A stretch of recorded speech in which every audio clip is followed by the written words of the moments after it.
Adlaw nga Miyerkules karon mga kaigsuunan, sa 5 sa bulan sa Oktubre tuig 2022. Ang pagbasa kinutlo gikan sa Ebanghelyo sumala ni San Lucas, Kapitulo 11, versikulo 1 ngadto sa 4. Usa ni ana kahigayon nag-ampo si Jesus didto sa usa ka dapit. Sa pagkahuman ni ag-ampo, miingon ang usa sa iyang mga tinun-an, "Ginoo, tudloy kami sa pag-ampo sa mga gitudloan ni Juan ang iyang mga tinun-an."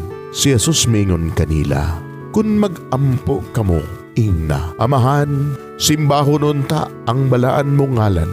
Maghari ka unta kanamo, ihatag kanamo sa matag adlaw ang pagkaon nga among gikinahanglan, ug pasaylua kami sa among mga sala, kay nagpasaylo kami sa tanan nga nakasala kanamo, ug ayaw kami itugyan sa pagsulay."